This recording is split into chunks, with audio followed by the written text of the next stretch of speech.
നമ്മളിപ്പോൾ അത് പാകിലാണ് കേട്ടോ. അപ്പോൾ നമ്മൾ ഇന്നലെ നൈറ്റ് ഇവിടെയാണ് സ്റ്റേ അടിച്ചത്. നമ്മൾ ഒരുപാട് ലേറ്റായി. ഈ ഒരു സ്ഥലത്താണ് നമുക്ക് താമസമൊക്കെ തന്നത്. ഇവിടെ ഒരു റൂമിന് ഒരാൾക്ക് 100 രൂപയാണ്.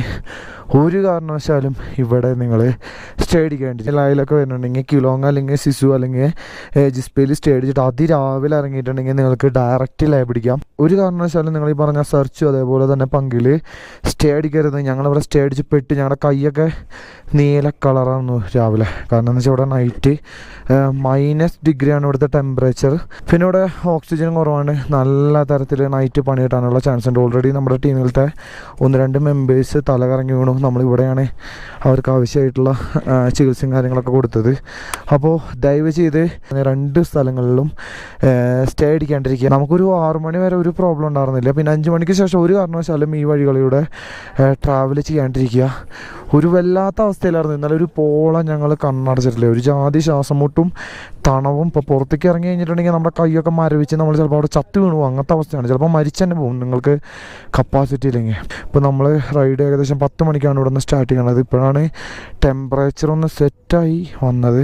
ഒരു വല്ലാത്ത വഴി കൂടിയാണ് പോയിക്കൊണ്ടിരിക്കണത്. ഓപ്പോസിറ്റ് ഒരുപാട് ലോറികളും ബസ്സുകളൊക്കെ വന്നിരുന്നു. പിന്നെ ആ കാണുന്ന മലകളുടെ മുകളിലൊക്കെ ഐസ് കാണാനുണ്ട്. ഇപ്പോൾ ഇവിടെ സീസൺ സ്റ്റാർട്ട് ചെയ്യണുള്ളൂ. അതായത് ഈ സെപ്റ്റംബർ ലാസ്റ്റ് ഒക്ടോബർ മുതലാണ് ഇവിടെ സീസൺ സ്റ്റാർട്ട് ചെയ്യുക. അത് കഴിഞ്ഞിട്ടുണ്ടെങ്കിൽ ആ കാണുന്ന പുഴയൊക്കെ ശരിക്കും അത്യാവശ്യം നല്ല ലെവലിക്ക് വെള്ളമൊക്കെ ആയിട്ടാണ് പിന്നെ കാണാൻ പറ്റുക. ഒരു വല്ലാത്തൊരു വഴി. ഒരു വളവ് തിരിയുമ്പോഴുള്ള ലുക്ക് കണ്ട. നല്ല മരവിപ്പിക്കണ തരത്തിലുള്ള തണുപ്പുള്ള ഒരു മരുഭൂമി കൂടെ പോണ പോലത്തെ ഒരു ഫീലിംഗ് കേട്ടോ. ഒരു രക്ഷയില്ല. നല്ല അടിപൊളി റോഡാണ്. അയ്യോ, ഓഫ് റോഡ് നിങ്ങളുടെ വളരെ നല്ല റോഡും കാര്യങ്ങളൊക്കെയാണ് കേട്ടോ. നമുക്കൊരു 90-80 സ്പീഡിൽ നമുക്ക് സിമ്പിളായിട്ട് ക്രൂസ് ചെയ്ത് പോകാം. വലിയ ഗട്ടറോളും കാര്യങ്ങളൊന്നുമില്ല. പക്ഷെ പെട്ടെന്നാണ് ഈ കയറ്റം ഇറക്കം വേണ്ടത്. അപ്പോൾ ആ കാര്യം മാത്രം ഒന്ന് ശ്രദ്ധിച്ചാൽ മതി. നമുക്കിങ്ങനെ ഹെയർ പിൻ വളവുകളൊന്നും ഇതുവരെ കിട്ടിയിട്ടൊന്നുമില്ല. അപ്പോൾ ആ ഒരു സ്ഥലത്ത് നിന്ന് ഇത്തിരി മേളിക്ക് കയറി കഴിഞ്ഞാൽ ഇറങ്ങിയോട് കൂടിയിട്ട് ഫുള്ള് ഇങ്ങനെ നേരെയുള്ള നല്ല റോഡുകളാണ്. ശ്വാസം തീരെ കിട്ടണില്ല ഗൈസ്. എനിക്ക് സംസാരിക്കാൻ പറ്റുമെന്ന് തോന്നണില്ല ഗൈസ്. വളരെ മനോഹരമായിട്ടുള്ളൊരു ഗ്രാമമാണ് കേട്ടോ. ഒരു രക്ഷയില്ലാത്ത ഇവിടുത്തെ സ്ഥലങ്ങൾ കാണാൻ. നല്ല ഭംഗിയിലാണ് ഇവിടുത്തെ വീടുകളും അതേപോലെ തന്നെ മതിലുകളൊക്കെ ഉണ്ടാക്കി വെച്ചേക്കണം. ഫുള്ള് കരിങ്കല്ല് ഉപയോഗിച്ചിട്ടാണ്. പിന്നെ പ്ലാസ്റ്റിക് ഫ്രീ സോൺ എന്നൊക്കെ എഴുതി വെച്ചിട്ടുണ്ട്. ഒരു രക്ഷയില്ല കേട്ടോ. പൊളി എന്ന് വെച്ചാൽ പൊളി സ്ഥലം. പക്ഷെ റോഡ് ഭയങ്കര മോശമെന്ന് മാത്രം. നമ്മളിപ്പോൾ പോയിക്കൊണ്ടിരിക്കുന്നതിൻ്റെ ലെഫ്റ്റും റൈറ്റും വലിയ പാറകളാണ് കേട്ടോ. വല്ലാത്തൊരു റോട്ടിൽ കൂടെയാണ് നമ്മളിപ്പോൾ പോയിക്കൊണ്ടിരിക്കുന്നത്. നിങ്ങളെന്നെ നോക്ക്, ചുവന്ന കളറ്, പച്ച കളറ്. ഇവിടുത്തെ പാറയ്ക്കൊക്കെ ചുവപ്പ് കളറാണ്. ഞാൻ ആദ്യം വിചാരിച്ച പോലെ ചെടിയായിരിക്കുന്നതാണ്. പക്ഷെ ചുവന്ന മണ്ണാണെന്ന് തോന്നുന്നു. ഫുള്ളിങ്ങനെ ഒലിച്ചിറങ്ങിയിട്ട് വല്ലാത്തൊരു സൗന്ദര്യം. പിന്നെ ഇപ്പുറത്തെ സൈഡാണ്ട, റൈറ്റ് സൈഡിലാണ്ട ഉദ്യാനമൊക്കെ പോലെ. ഇവിടുത്തെ നോർമലായിട്ടുള്ളൊരു സ്ഥലമാണെന്ന് കൊണ്ടിട്ടാ.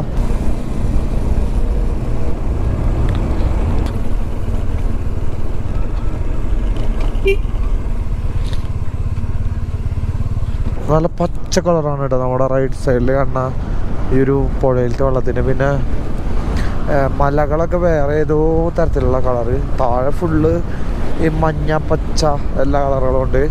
ഇതിലെ പോകുമ്പോൾ എനിക്ക് ഏറ്റവും കൂടുതൽ റിസ്ക് ആയിട്ട് തോന്നിയൊരു കാര്യം എന്ന് വെച്ചാൽ മുകളിൽ നിന്ന് കല്ലുകൾ ഉരുണ്ട് വരണുണ്ട്. ഷൂട്ടിംഗ് സ്റ്റോൺ എന്ന് വേണമെങ്കിൽ പറയാം. അത് റണ്ണിങ്ങനെ നമ്മുടെ മേത്ത് വന്നിട്ടുണ്ടെങ്കിൽ ചിലപ്പോൾ നമ്മുടെ വണ്ടിയുടെ കൺട്രോൾ പോകാനും നല്ല തരത്തിൽ നമുക്ക് പരിക്കോളും പറ്റാനുള്ള സാധ്യതയുണ്ട്. ഈ വഴി പാസ് ചെയ്യണ സമയത്ത് അക്കാര്യം ഒന്ന് ശ്രദ്ധിക്കുക കേട്ടോ. എപ്പോഴൊരു റൈറ്റ് സൈഡ് പിടിച്ചു പോകാൻ ശ്രമിക്കുക. കല്ലുകളുടെ വലിപ്പം കണ്ടോ. സംഭവമൊക്കെ സൂപ്പർ സ്ഥലമാണ്. പക്ഷേ അപകടത്തിൽ വിടാനുള്ള സാധ്യത ഈ റോഡ് കൂടെ പോകുമ്പോൾ കൂടുതലാണ്. പച്ചപ്പൊക്കെ മാറി ഭീകര രൂപയിടാം നമ്മുടെ ലെഫ്റ്റും റൈറ്റുള്ള പാറക്കെട്ട്. എൻ്റെ പൊന്നി,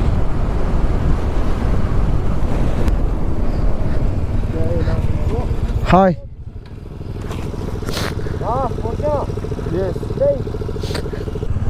പുഴയുടെ വെള്ളത്തിൻ്റെ കളർ നോക്കി, പച്ച കളറ്. ഇവിടുന്ന് ഏകദേശം 49 കിലോമീറ്റർ ഉണ്ട് കേട്ടോ ലേക്ക്. നമ്മൾ ഈ ഒരു പാലം കിടക്കണായിട്ട് മുമ്പ് 20 രൂപ ചെക്ക് പോസ്റ്റിൽ കൊടുത്തു.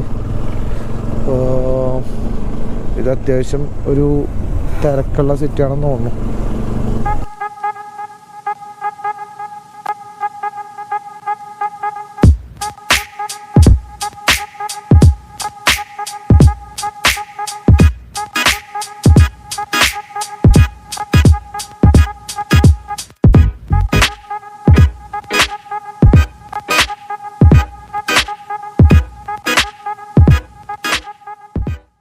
അപ്പോൾ നമ്മളിപ്പോൾ ഉള്ളത് ലേയിലാണ് കേട്ടോ. ഇവിടുത്തെ വീഡിയോ ഒന്നും അധികം എടുക്കാൻ പറ്റില്ല. കാരണം എന്താ വെച്ചാൽ ഇവിടെ പല സ്ഥലങ്ങളിലും ഫോട്ടോഗ്രാഫിയും വീഡിയോഗ്രാഫിയും ഒക്കെ ഇപ്പോൾ നിരോധിച്ചിരിക്കുകയാണ്. മുമ്പ് ഇങ്ങനെയാണെന്ന് എനിക്കറിയില്ല.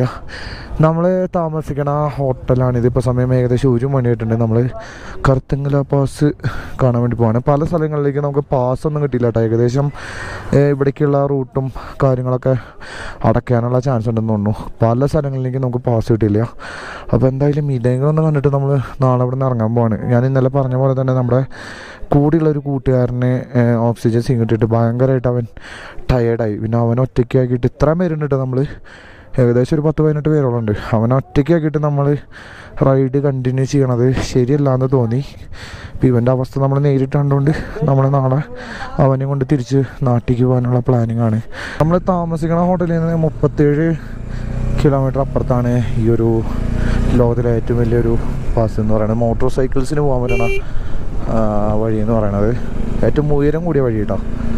നമ്മളിപ്പോൾ പോയിക്കൊണ്ടിരിക്കുന്ന ഒരു മരുഭൂമി പോലത്തെ സ്ഥലത്ത് കൂടിയാണ്. നമുക്ക് ഈ ഒരു ലെവലെത്തുമ്പോഴേക്കും അവിടെ ഹിമാലയ വ്യക്തമായിട്ട് കാണാനുണ്ട്. ഫോഗൊന്നും ഇല്ലാത്തതുകൊണ്ട് ക്ലിയർ ആയിട്ട് ആ ഒരു സൈഡിൽ കാണാം. ഈ ഒരു സൈഡിൽ ഒരു ഒറ്റ മരങ്ങളൊന്നും ഇല്ലാത്ത ഒരു മലയും കാണാനുണ്ട്. ഇവിടുത്തെ എന്ന് വെച്ചാൽ നല്ല കിടിലൻ വ്യൂ ആണ് കേട്ടോ. അപ്പോൾ താഴെ ഇവർ ആർട്ടിഫിഷ്യലായിട്ട് ഉണ്ടാക്കിയിട്ടുള്ള മരങ്ങളാണെന്ന് തോന്നുന്നു. അതായത് ഒരേ ടൈപ്പ് മരങ്ങളാണ് ഫുള്ള്. മുകളിലേക്ക് ഒന്നുമില്ല, ഒരു പച്ചപ്പ ഒന്നുമില്ല. നീല ആകാശം, നല്ല ചാര കളറിൽ മലകളും കുന്നുകളും മാത്രം. അടിയിലേക്ക് നോക്കുമ്പോൾ ചെറിയൊരു ടൗണുണ്ട്. പക്ഷെ അത് എങ്ങനെ ഉണ്ടാക്കിയെന്നുള്ള കാര്യമാണ് ഡൗട്ട്. ഇപ്പം നമ്മൾ ഏറ്റവും കൂടുതൽ പാസ് ചെയ്തിട്ടുള്ള ആ ഒരു വഴിയുടെ ഉയരം എന്ന് പറയുന്നത് 17,000 സംതിങ് ആയിരുന്നു. അത്ര അടി ഉയരത്തിലുള്ള വഴി കൂടെ നമ്മൾ സിമ്പിളായിട്ട് പാസ് ചെയ്ത് വന്നു. നമുക്ക് വേറെ ബ്രീത്തിങ് ഇഷ്യൂസ് ഒന്നും ഉണ്ടായിരുന്നില്ല. നമ്മൾ അധികം നേരം നിന്നില്ല, ഒരു 10-15 മിനിറ്റോളം നിന്നിട്ട് വേഗം അവിടെ നിന്ന് ഇറങ്ങി. നമ്മൾ മറ്റേ ഗുളിക ഒന്നും കഴിച്ചിട്ടുണ്ടായിരുന്നില്ല കേട്ടോ. ആ ഗുളിക കഴിച്ച് ഒരുപാട് സൈഡ് എഫക്റ്റ് ഉണ്ടെന്ന് പറഞ്ഞുകൊണ്ട് ആ ഗുളിക കഴിച്ചില്ല. ഇപ്പം നിങ്ങൾക്ക് അങ്ങനെ സൈഡ് എഫക്റ്റ് ബ്രീത്തിങ്ങിൻ്റെ പ്രോബ്ലം തോന്നുന്നത് വെച്ചാൽ മസ്റ്റായിട്ട് ആ ഗുളിക കഴിക്കാൻ കേട്ടോ. ഇപ്പോൾ ഡോക്ടേഴ്സ് ആ ഗുളിക കഴിക്കാൻ സജസ്റ്റ് ചെയ്യുന്നുണ്ട്. നമ്മൾ ഒരുപാട് വെള്ളമൊക്കെ കുടിച്ച് ഏകദേശം ഒരു 5-6 ലിറ്ററോളം വെള്ളമൊക്കെ കുടിച്ച് സെറ്റായിട്ടാണ് പോയത്. അപ്പോൾ അതുകൊണ്ടാവണം ചിലപ്പോൾ നമുക്ക് പ്രോബ്ലം ഇല്ലാണ്ടിരുന്നത്. പിന്നെ നമ്മൾ രാവിലെ ഒരു 2 ലിറ്റർ വെള്ളം കുടിച്ചിട്ടുണ്ട്. ഇപ്പോൾ ബാഗിലൊരു 2 ലിറ്റർ വെള്ളമുണ്ട്. അപ്പോൾ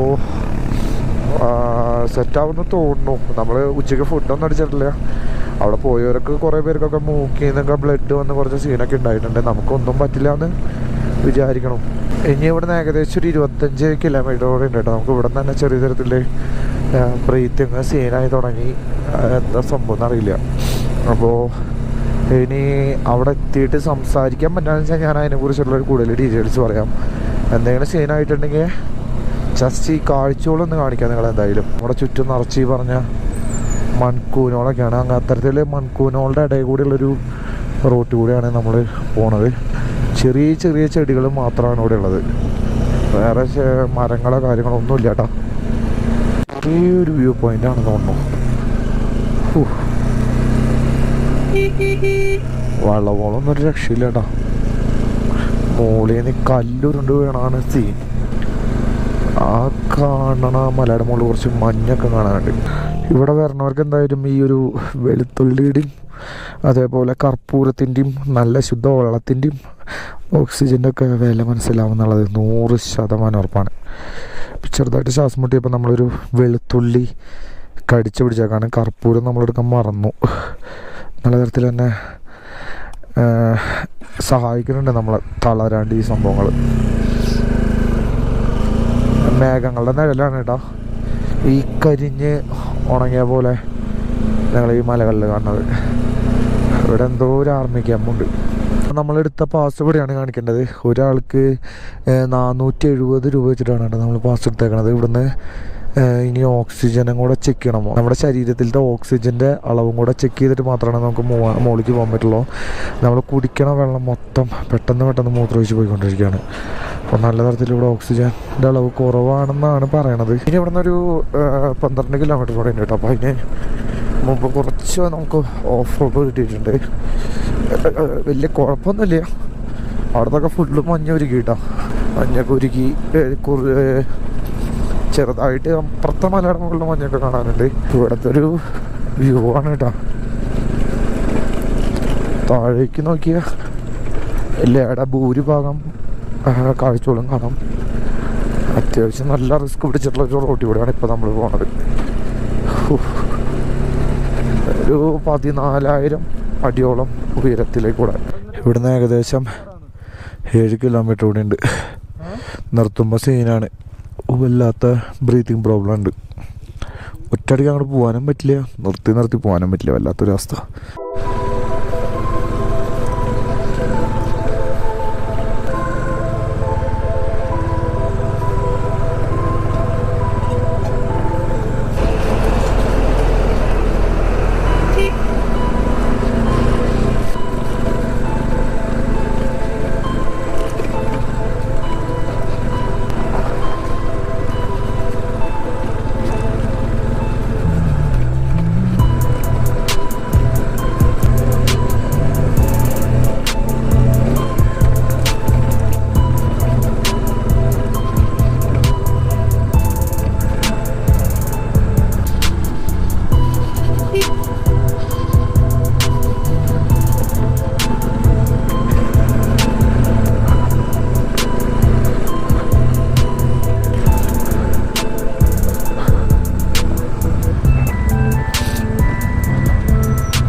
അങ്ങനെ ഞങ്ങളുടെ 25ാമത്തെ ദിവസം ഞങ്ങളുടെ മിഷൻ കംപ്ലീറ്റ് ചെയ്തു. കേരള ടു കറുത്തുങ്കൽ. ഇവിടെ ഓക്സിജനില്ല, കോപ്പാണെന്നൊക്കെ പറഞ്ഞ് ഒരുപാട് പേര് പേടിപ്പിച്ച്. ഞാൻ പക്ഷേ വേറെ സെപ്പറേറ്റ് ഗുളികയൊന്നും കഴിച്ചൊന്നുമില്ല. വേറെ സീരൊന്നും ഇതുവരെ എനിക്ക് ഫീൽ ചെയ്തിട്ടില്ല. നല്ലോണം വെള്ളം കുടിച്ചിട്ടുണ്ടായിരുന്നു. സ്റ്റിക്കർ ബൈക്കിലിരുന്നിട്ട് ആകെ നശിച്ച്. കൂടെയായിട്ട് കുട്ടിക്കാം. അല്ല പോലീസുകാർ വല്ല പണി തരാണോ? ഇതിന് വേണ്ടിയിട്ടാണ് ഈ ഉണക്കച്ചപ്പാത്തിയും കഴിച്ച് 25 ദിവസം വെയിലത്തോ മഴയത്തോ വണ്ടി പിടിച്ച് ഇവിടം വരെ വന്നത്. എന്തായാലും നമുക്ക് ജസ്റ്റ് ഓക്സിജൻ ലെവലൊന്ന് ചെക്ക് ചെയ്യാനുള്ള ക്യാമ്പ് കൂടെ ഉണ്ട്. കട്ട സീനായിരുന്നു ഗായ്സ്. ഇപ്പം ഇത്ര നേരം അവനായിരുന്നു വണ്ടി ഓടിച്ചു തുടങ്ങി, ഞാൻ ബാക്കിലായിരുന്നു. എനിക്കവിടെ നിൽക്കുമ്പോൾ വലിയ സീനൊന്നും തോന്നിയൊന്നുമില്ല. പക്ഷേ കുറച്ച് കഴിയുമ്പോൾ ചെറിയൊരു തലവേദന കയറി വന്നു. അതായത് ശരീരത്തിലെ ഓക്സിജൻ്റെ അളവ് നല്ല പോലെ കുറഞ്ഞു. 58 ഡിഗ്രി ആണെന്നു ഞാൻ ചെക്ക് ചെയ്യണ സമയത്ത്. എന്നിട്ട് പെട്ടെന്ന് ഇറങ്ങി പിന്നെയും കയറി ചെക്ക് ചെയ്തപ്പോൾ 44 ഡിഗ്രി അങ്ങനെ. അതായത് നൈസായിട്ട് കുറഞ്ഞു വീണ് മരിച്ചായിരുന്നു. എന്തോ ഭാഗ്യത്തിന് രണ്ടാമത് കയറി ചെക്ക് ചെയ്തു. അവിടെ നിന്ന് ഓക്സിജൻ കയറ്റി. ജീവിതത്തിൽ ആദ്യമായിട്ടാണ് ഞാൻ കാശ് കൊടുത്തിട്ട്, ജനിച്ചതിന് ശേഷം ആദ്യമായിട്ടാണ് കാശ് കൊടുത്ത് ഓക്സിജൻ വാങ്ങേണ്ട ഒരു അവസ്ഥ ഉണ്ടായത്. 300 രൂപയാണ് 10 മിനിറ്റിന് വേണ്ടിയിട്ട്. നിങ്ങൾ പൈസയുടെ ഇത് നോക്കരുത് ഒരു കാരണവശാലും. അവിടെ പോയിട്ട് നിങ്ങൾക്ക് ശ്വാസം മുട്ട തലവേദന അനുഭവപ്പെടുന്നുണ്ടെങ്കിൽ ഡയറക്റ്റ് പോയിട്ട് ഓക്സിജൻ അളവ് ചെക്ക് ചെയ്യണം. ഏകദേശം ഓക്സിജനും മാസ്കിനും കൂടെ ഒരു 500 രൂപകളാണ് വില വരുന്നത്. 500 രൂപയുടെ കേസല്ല. ഇപ്പോൾ ഈ കുഴഞ്ഞു വീണ് മരിച്ചു എന്നൊക്കെ കേട്ടിട്ടില്ല. അതായത് നമുക്കൊരു ഫീൽ ചെയ്യില്ല, നമ്മൾ ടയേർഡാവണത് നമുക്ക് ഫീൽ ചെയ്യില്ല. ഭയങ്കരമായിട്ട് പെട്ടെന്നാണ് ഭയങ്കരമായിട്ട് തലകറക്കം തലവേദനയൊക്കെ തോന്നുക. അപ്പോൾ അത് ഞാനൊക്കെ ശരിക്കും ചത്തുകൊണ്ടൊരവസ്ഥയിലായിരുന്നു എന്നാണ് പറഞ്ഞത് ഡോക്ടർ. എൻ്റെ അടുത്ത് എത്രയും പെട്ടെന്ന് ലേന്ന് പോകാൻ പറഞ്ഞു. അതായത് അവിടെ നിന്ന് എത്രയും പെട്ടെന്ന് ഇറങ്ങിയിട്ട് ലേന്ന് വേഗം പോകാൻ പറഞ്ഞു. ഇവിടുത്തെ ടെമ്പറേച്ചറും എൻ്റെ ബോഡിയും തമ്മിൽ ഒരു മാച്ചില്ല എന്നാണ് പറഞ്ഞത്. അപ്പോൾ അതുകൊണ്ടും നമ്മുടെ കൂടെയുള്ള ഒരു കൂട്ടുകാരനെ തീരെ വയ്യാത്തത് മൂലം നമ്മൾ നാളെ തന്നെ ലൈവിടാണ്. ഡോക്ടർ പറഞ്ഞൊരു കേസ് എന്ന് വെച്ചാൽ നിങ്ങൾ പാങ്കിയിൽ നിന്ന് വന്നിട്ടുണ്ടെങ്കിൽ മിനിമം 48 മണിക്കൂറെങ്കിലും റെസ്റ്റ് എടുക്കണം. അല്ലാണ്ട് എന്തിനാണ് ഇതിൻ്റെ മുകളിലേക്ക് വന്നതെന്നാണ് അവിടുത്തെ ഡോക്ടർ ചോദിച്ചത്. കാരണം എന്ന് വെച്ചാൽ 12% മാത്രമാണ് അവിടെ ഓക്സിജൻ്റെ അളവ്. അപ്പോൾ നമ്മൾ ഏകദേശം 18,000 സംതിങ് അടിയുടെ മുകളിലേക്ക് ഡയറക്റ്റ് കയറി പോയപ്പോൾ നമ്മുടെ ബോഡി പെട്ടെന്ന് അത് റിയാക്ട് ചെയ്യണില്ല. റിയാക്ട് ചെയ്യാത്തതുകൊണ്ട് നമുക്കത് മനസ്സിലായില്ല. പിന്നെ ഞാൻ നേരത്തെ പറഞ്ഞ ഗുളികയും കഴിച്ചിട്ടുണ്ടാകുന്നില്ല. അതൊക്കെയാണ് സീനായത്. അപ്പോൾ നമുക്ക് വേണമെങ്കിൽ വെളുത്തുള്ളിയുടെ പേസ്റ്റ് കഴിക്കാമായിരുന്നു. അത് അരച്ചിട്ടുള്ള പേസ്റ്റ് കഴിക്കാമായിരുന്നു.